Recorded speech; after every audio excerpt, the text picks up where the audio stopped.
Hello and welcome to episode 20 of the podcast. I'm Michael. I'm Noah. And we are the Knights of Entertainment, a podcast covering your favorite and unknown movies, games, comic books, anime, and more weekly. We appreciate you being here and hope you enjoy the show. This is what we are covering tonight. We are covering, because the fight just happened Saturday, the Israel Adesanya Alex Pereira saga. And it's truly wild, almost movie-like, anime-type storyline. But before we do, like, share, and subscribe to the channel. You can also enjoy this show on YouTube, Spotify, Rumble, Odyssey, and more. We also have membership tiers on those platforms as well if you'd like to support the channel, or you can check out our buymeacoffee.com/KOE podcast. Also, shout out to our longtime viewers in the Ashburn area, Brussels, San Jose, and Anchorage. You guys are awesome. Let's get into this. All right, so just Saturday, I went to my grandpa's house. We were going to order UFC 287 and watch the rematch between Israel Adesanya, Alex Pereira. It's a really hyped up match, and we were really excited to watch it. And before I get into what happened in the fight, let's go back and let me tell you what happened between these two men leading up to this fight. So Israel Adesanya is currently right now like the top dog in the middleweight division in the UFC, 185. He is just like the strike king, smacking, knocking anybody. And he started his career as a kickboxer, accumulating 80 total fights, 75 wins, 29 by knockout, only 5 losses, 1 by knockout. And so he's like a supreme striker. Some say he might be the best striker in the UFC ever. So, of his 5 losses, 2 of them are to the same man, and that man became his bitter rival.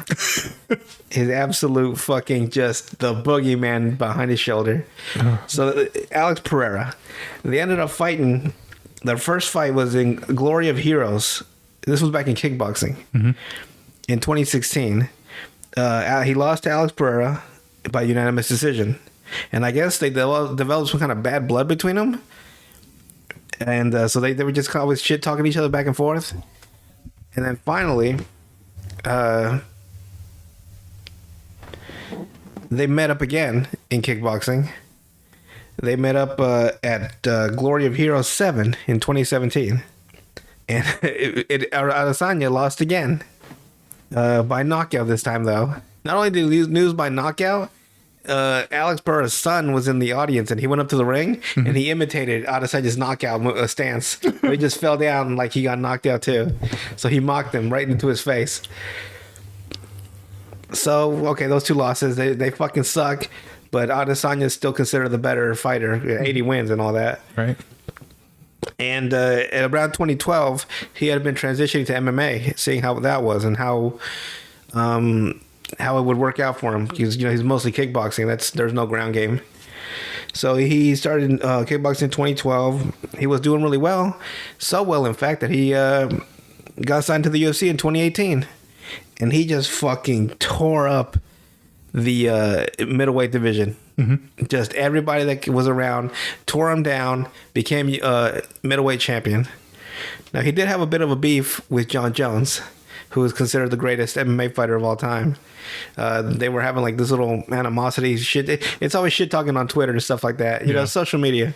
And so at the time, Adesanya was undefeated in the MMA.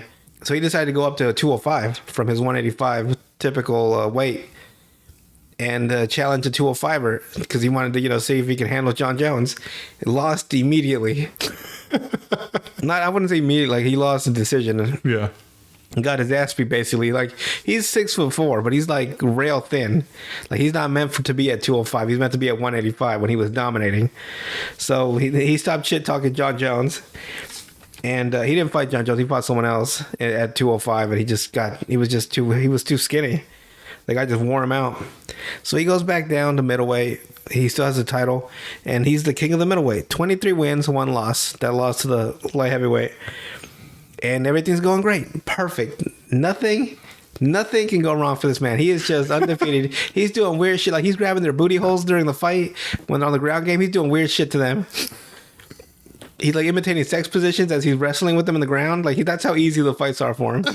Just doing weird shit to entertain himself. And then in fucking 2020, he did an interview for Sporting News Australia, and they asked him about his knockout loss to Alex Pereira. And here's the quote to it, right? This is what he actually said. So he watches all my fights, and every time I fight, like clockwork, he tried to put something out like, I beat this guy.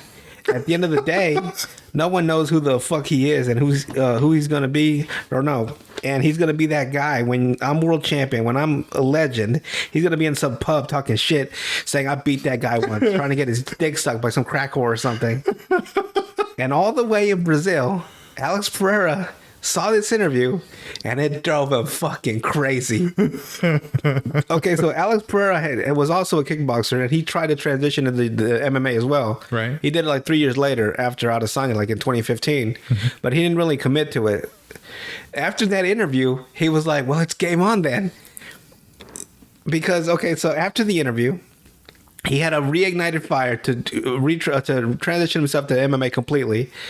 And he racked up some solid wins and got signed to the UFC in 2021.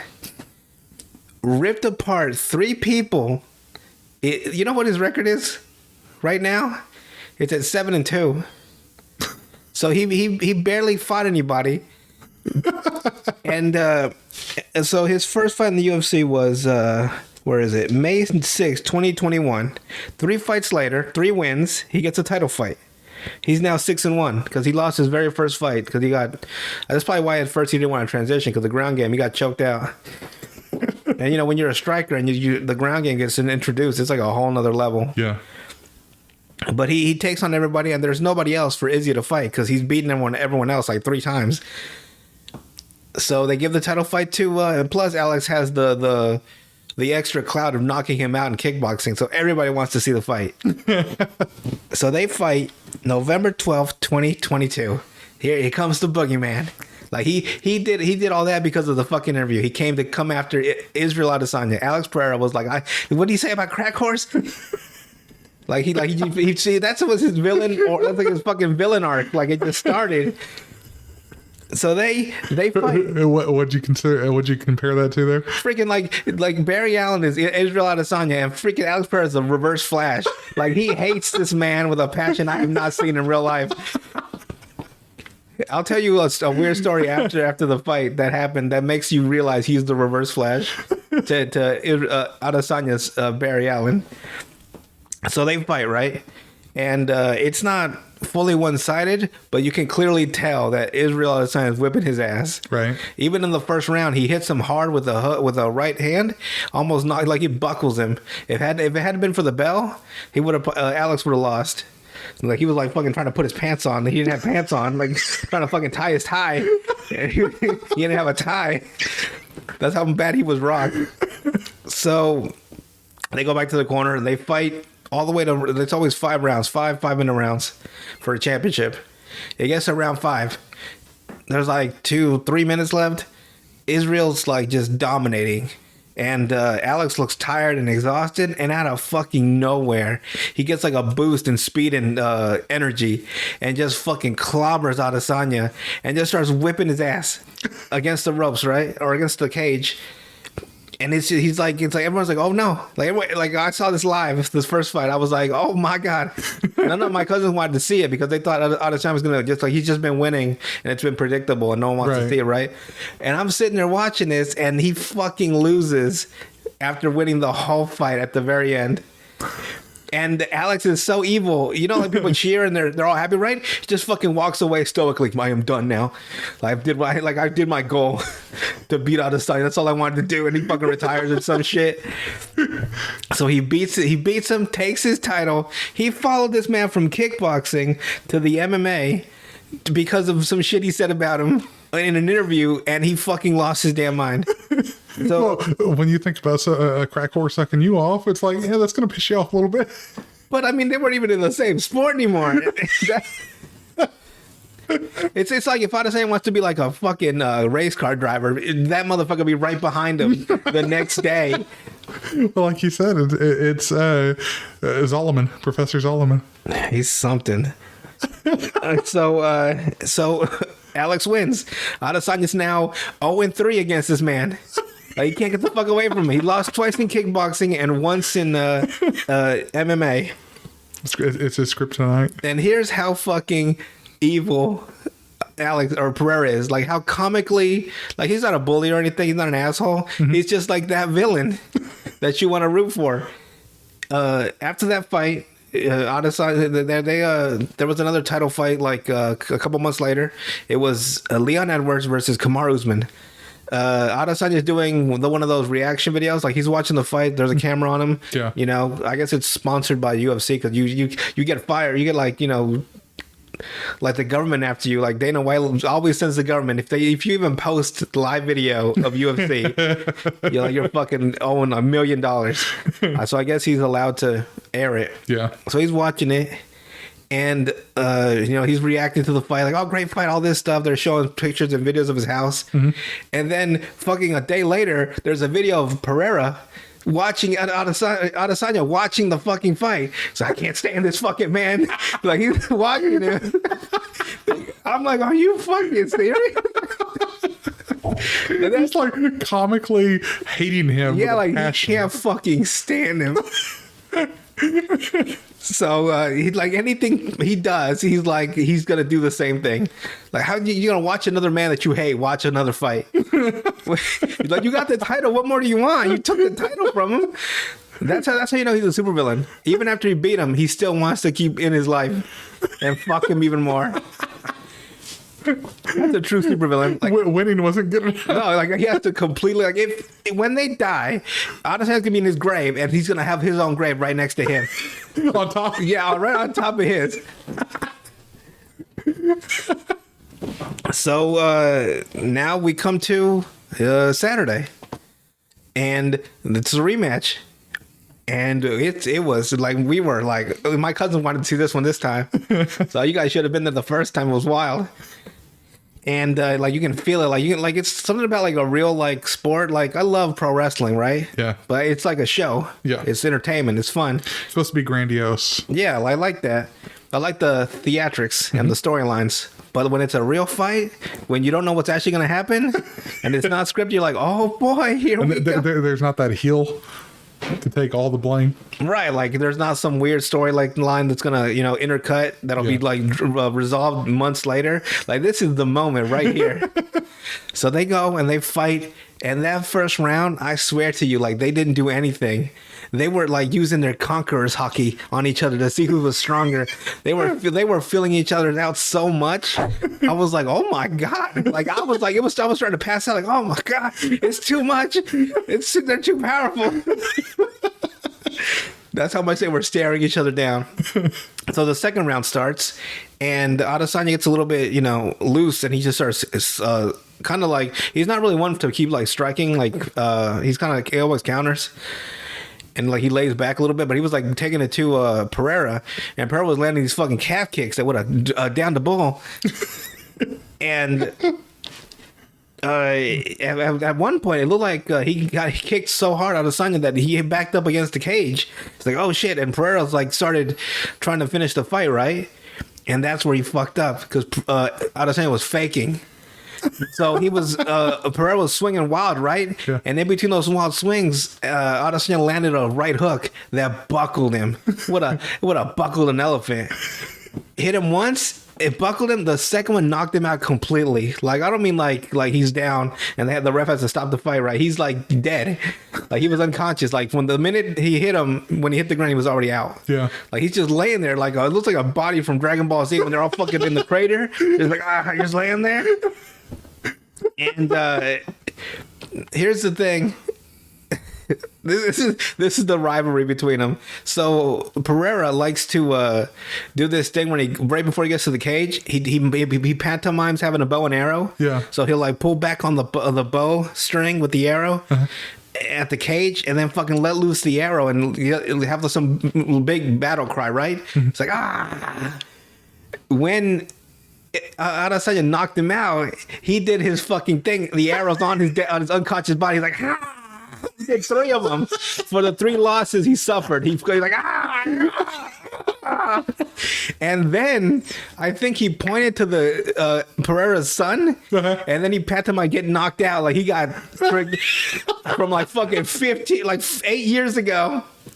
And I'm like, oh my god, this is madness. So right now they are 3 wins for Alex, 1 win for Adesanya. They have done horrible shit to each other in and out of the ring. How you gonna point to the man and say, I just knocked your fucking dad out like this, and he fucking topples over? And I don't know where this Saga's gonna go. That's the beginning of his villain arc. His son. Oh god. They fist bump, right? Mm-hmm. I swear to you, like time stopped. Like Adesanya's like, fist bump me, bro. We had a good fight, and I was like, I'm going to kill you next time I see you. He wasn't even there for the interview. He fucking left. Pereira was like, fuck this. He goes back to his fucking lair and plans another fucking vengeance. It's like the Joker in Batman. It's like, well, you got me this time. You got me this time, but it's never over until one of us is dead. It's so awesome because it's real. Like, it's not bullshit. It's not fake. It's like, it's fucking, you can't write this in a movie. It'd be too predictable. Yeah. But this is real life. Like, Pereira does not know he's so funny when he does this shit, because he doesn't do it on, he's like, he does it out of true hatred. Yeah, like he's not doing it for a show. Like, this man's just like he just does stuff because that's how much he hates Adesanya. So I can't even. Either they have one more fight. I don't know what the fuck's gonna happen. They're gonna be in a nursing home together, just staring each other down till they fucking die, pushing each other down the ring. Probably. So, ladies and gentlemen, if you want a real life fucking superhero showdown, watch the saga of Israel Adesanya and Alex Pereira. It is fucking wild. You can't write this shit. So that's it. The ultimate villain. The ultimate villain. All because he said some dumb shit on an interview and fucking woke up a dragon. See, that's a lesson to everybody. Don't say shit on the internet, because it might come back to bite you in the ass. Yeah, it might come back as a 6'4", 220-pound monster. It's gonna beat your ass 3 times. 3 times, and I mean, you got him back, but I mean, is it over? No, it ain't over till he leaves. You gotta force him to retire, because Pereira's not gonna leave until Adesanya leaves. See, but the thing is even if you kick him out, he's gonna be waiting for you to do something else. Yeah, like, and then he's gonna follow you. It's like, I want to be a professional wrestler now in WWE, and Pereira's like, I'm gonna be also a professional wrestler in WWE. That's about what it seems like. The storyline is better than a WWE story. Yeah, you just never know what the fuck's gonna happen. So if anything happens, I'll let you guys know. But that's so far. That's the timeline of the saga. I hope you guys enjoyed. All right. Anything else to add today? Watch out. You might do. Watch what you do. You might make your own fucking supervillain. You never know. Like, you can cut some guy off at work, and that's it. He's just a joker. You come back to your house and there's fucking pumpkin bombs or some shit all over your fucking house. Fucking the Green Goblin is like, you thought you could cut me off at work? No, motherfucker. We're right here now. You never know. All right. Well, with that, I guess we are finished with this episode, and we will see you guys next time. All right, guys. Adios.